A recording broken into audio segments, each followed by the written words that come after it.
Very very welcome to all साथियों। Exam fighter number 1 पे आप सभी का हार्दिक स्वागत है।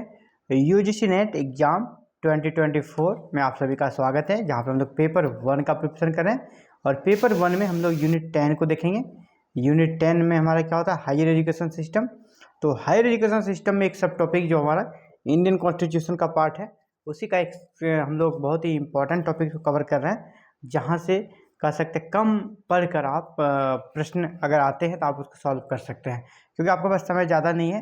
तो वैसे टॉपिक को चूज करना है जहाँ से प्रश्न आने की संभावना ज़्यादा है, जहाँ कम मेहनत करके ज़्यादा आप अंक ला सकते हैं।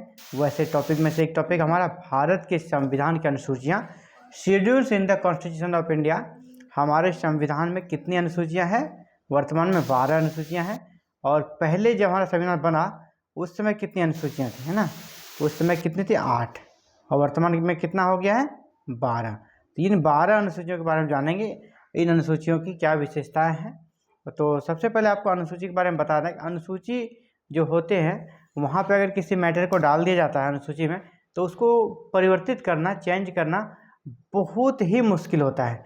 संविधान में जो संशोधन करने की जो सबसे कह सकते हैं जो हार्ड प्रोसेस है, जो सबसे कठिन प्रक्रिया है, उस प्रक्रिया से गुजर कर ही हम अनुसूचियों को संशोधित कर सकते हैं। अनुसूचियों में जो चली जाती है उसका संशोधन होना लगभग असंभव हो जाता है ना।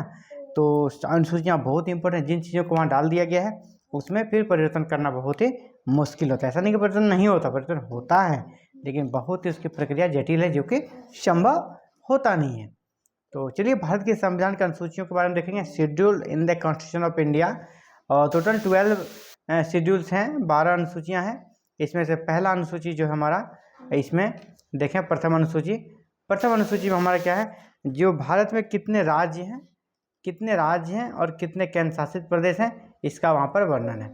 जैसा कि आप जान रहे हैं, वर्तमान में भारत में कितने राज्य हैं? 28। कितने केंद्र शासित प्रदेश हैं? 9।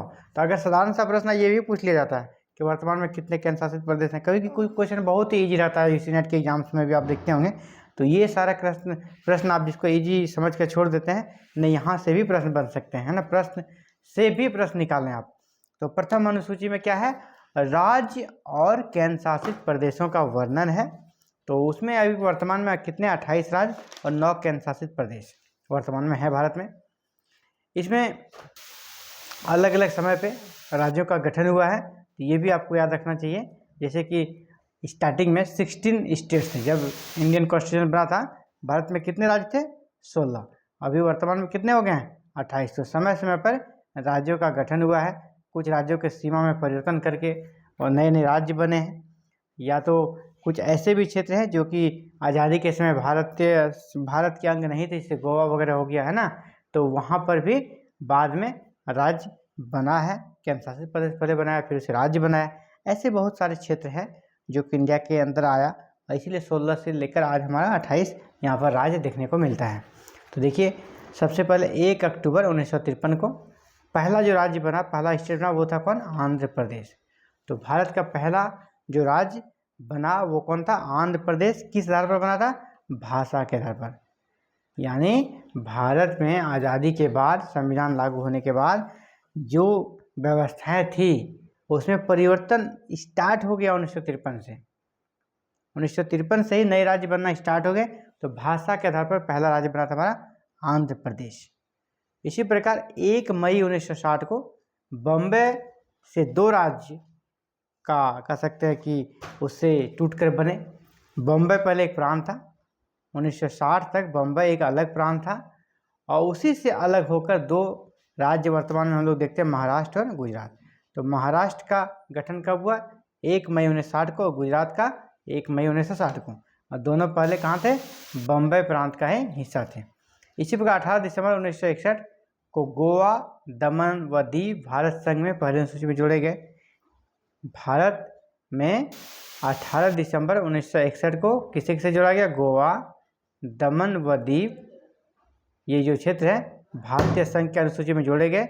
लेकिन इसे किस प्रकार से जोड़ा गया था? केंद्र शासित प्रदेश के रूप में जोड़ा गया था। इसी प्रकार 1963 में नागालैंड राज्य का गठन हुआ।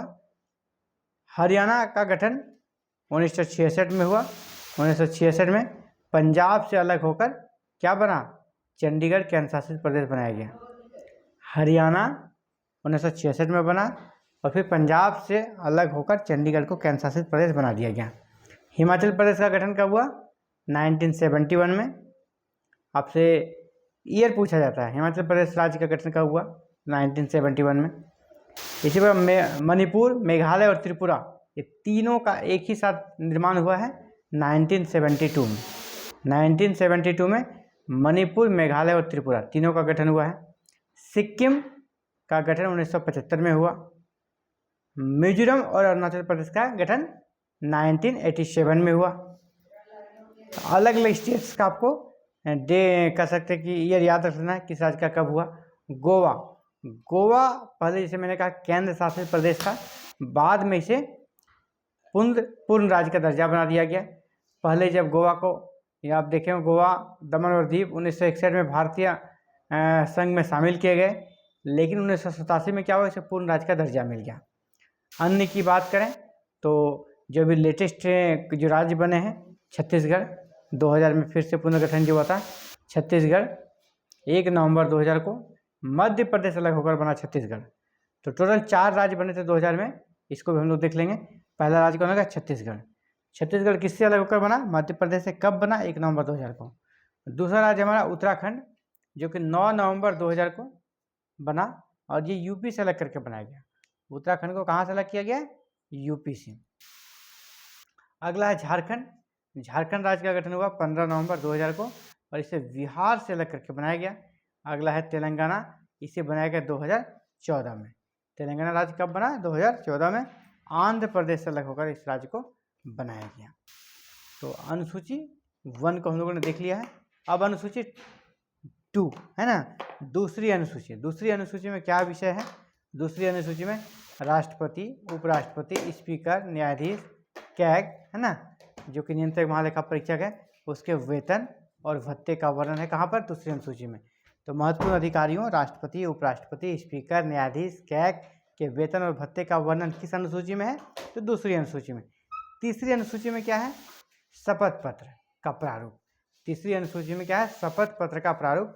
जैसे मंत्री जब बनते हैं तो वो शपथ लेते हैं, राष्ट्रपति शपथ लेते हैं, उपराष्ट्रपति शपथ लेते हैं, जज बनते हैं वो शपथ लेते हैं, उसके शपथ का क्या प्रारूप होगा, ये किसमें है? तीसरी अनुसूची में। चलिए, चौथी अनुसूची में आपका राज्यसभा में स्थानों का आवंटन राज्य एवं संघराज्य क्षेत्रों से। यानी चौथी अनुसूची में है कि जैसा प्रत्येक राज्य को या केंद्र शासित प्रदेश को कोटा मिला है कि यहाँ से इतने लोग राज्यसभा के लिए चयनित हो सकते हैं, उनका कोटा है, तो उसका वर्णन जो है, जैसे कि यूपी है ना, बिहार, झारखंड को कितने कितने राज्यसभा सीटें दी जाएगी उनके जनसंख्या के अनुपात, तो उनका यहाँ पर मेंशन कर दिया गया है चौथी अनुसूची में। तो राज्यसभा में किस राज्य को कितनी सीटें मिलेगी, इसका वर्णन किस अनुसूची में है? तो 4th में, चौथी अनुसूची में इसका वर्णन मिलता है। चलिए आगे बढ़ते हैं। 5वीं अनुसूची में क्या है? 5वीं अनुसूची में ST/SC क्षेत्रों का प्रशासन और नियंत्रण से संबंधित उपबंध है। 5वीं अनुसूची में जो कि अनुसूचित जाति या जनजाति क्षेत्र हैं, वहाँ का प्रशासन और वहाँ पर किस प्रकार नियंत्रण स्थापित किया जाएगा, इसके संबंध में वर्णन है। 6ठी अनुसूची में कुछ स्पेशल राज्य हैं जो कि जहाँ जो हो गया असम, मेघालय, त्रिपुरा, मिजोरम, यहाँ के जनजातीय क्षेत्रों, यहाँ के जो जनजातीय क्षेत्र है वहाँ के प्रशासन के विषय में वर्णन है। यहाँ स्पेशल ये जो 4 राज्य हैं, इन 4 राज्यों के प्रशासन के बारे में विशेष प्रावधान किस अनुच्छेद में, किस अनुसूची में है? तो 6ठी अनुसूची में आपसे पूछा जाएगा। असम, मेघालय, त्रिपुरा और मिजोरम के जनजातीय क्षेत्रों के प्रशासन के बारे में किस अनुसूची में वर्णन है? तो 6ठी अनुसूची। राज्यों का नाम को आप याद कर लें, असम, मेघालय, त्रिपुरा और मिजोरम। और 7वीं अनुसूची में क्या है? 7वीं अनुसूची में शक्तियों का जो विभाजन किया गया है, अधिकारों का जो विभाजन किया गया, संघ सूची, राज्य सूची और समवर्ती सूची, 3 वर्ग जो बनाया गया है, उसका यहाँ पर डिटेल्स वर्णन है। किस सूची में कौन कौन से विषय रहेंगे, पूरा डिटेल्स। संघ सूची में कौन कौन से सब्जेक्ट रहेंगे जिस पर कि केंद्र कानून बनाएगा, राज्य सूची में कौन कौन से सब्जेक्ट रहेंगे जिस पर कि राज्य कानून बनाएगा, और समवर्ती सूची में क्या क्या सब्जेक्ट रहेगा जिस पर कि दोनों कानून बना सकता है। इन सब का डिटेल्स में यहाँ पर लिस्ट दिया हुआ है किसमें? 7वीं अनुसूची में, ताकि आगे कोई चलकर दोनों के बीच कैसे टकराव ना हो, केंद्र और राज्यों के बीच। अगला है 8वीं अनुसूची। 8वीं अनुसूची में भारतीय भाषाओं का वर्णन है। तो भारतीय भाषाओं के बारे में कहाँ पर वर्णन है? तो 8वीं अनुसूची में कितनी भाषाएं 8वीं अनुसूची में, ये प्रश्न आया है बहुत बार नेट में कि 8वीं अनुसूची में कितनी भाषाओं को स्थान दिया गया? तो 22 भाषाओं को स्थान दिया गया है। 8वीं अनुसूची में 22 भाषाओं को दिया गया है। हालांकि पहले 22 भाषाएं नहीं थी, समय समय इसमें परिवर्तन हुआ है और फिर जुड़ते जुड़ते आज 22 भाषाएं यहाँ पर शामिल हो चुकी हैं। आर्टिकल 341 और 351 जो कि 8वीं अनुसूची के अनुसार 22 भाषाएं हैं। तो जैसे हम लोगों ने देखा कि अनुसूची जो 8वीं है वहाँ पर भाषाओं के बारे में वर्णन है।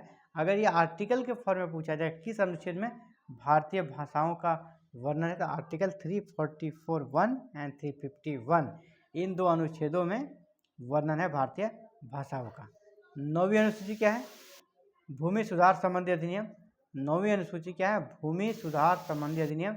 भारत का जो पहला संविधान संशोधन हुआ था, भारत का पहला संविधान संशोधन जो हुआ था, इसके तहत पहली बार 1951 में, कब? 1951 में भारतीय संविधान में भूमि सुधार अधिनियम को जोड़ा गया। कहाँ जोड़ा गया? 9वीं अनुसूची में। और प्रथम संविधान संशोधन के माध्यम से जोड़ा गया है। देखिए बहुत ही इंपॉर्टेंट है, प्रथम संविधान संशोधन के माध्यम से कौन सी अनुसूची जोड़ी गई? तो प्रथम संविधान संशोधन के माध्यम से 9वीं अनुसूची जोड़ी गई। प्रथम संविधान संशोधन के माध्यम से किस विषय को 9वीं अनुसूची में शामिल किया गया? तो भूमि सुधार संबंधी अधिनियम को शामिल किया गया था। याद रखिएगा। 10वीं अनुसूची जो हुआ था, इसके तहत 52वां संविधान संशोधन किया गया था। जैसा पहले ही मैंने कहा था 8 अनुसूची था पहले, अभी 12 हुआ है ना। तो 9वीं अनुसूची किससे पर जोड़ा गया? भूमि सुधार से 1951 में। फिर 1985 में 52वां संविधान संशोधन हुआ और जिसके माध्यम से ये 10वीं अनुसूची बनी। और 10वीं अनुसूची का विषय क्या है? तो दल बदल से संबंधित प्रावधान। कि जो पार्टी जो होता था क्या, चुनाव जीत कर जो दल को बदल लेते थे, दूसरी पार्टी में चले जाते थे जनप्रतिनिधि, उन पर रोक लगाने के लिए दल बदल अधिनियम बनाया गया और उसे संविधान के 10वीं अनुसूची में शामिल किया गया है। हालांकि यह कितना कारगर है ये तो सोचने वाली बात है, इस पर डिस्कस करने का एक अलग विषय है। फिलहाल हम लोग इतने जानेंगे दल बदल से संबंधित प्रावधान किस अनुसूची में है? तो 10वीं अनुसूची में। 11वीं अनुसूची क्या कहता है? 11वीं अनुसूची जो जोड़ा गया है वो 1993 में जोड़ा गया है और 12वीं अनुसूची को भी 1993 में ही जोड़ा गया है। 11वीं अनुसूची क्या है?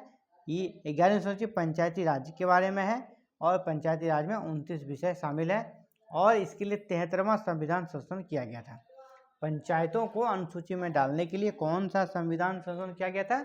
तो 73वां संविधान संशोधन किया गया था। कब किया गया था? 1993 में किया गया था। पंचायती राज के बारे में शामिल कर लिया गया 11वीं अनुसूची में। और पंचायती राज से संबंधित अनुसूची जो है कौन सी है? 11वीं। यहाँ पर कितने विषयों को पंचायतों के अंतर्गत शामिल किया गया है? 29 विषयों को। ये भी प्रश्न आपसे आ सकता है, इसको अच्छे से कर लेना है।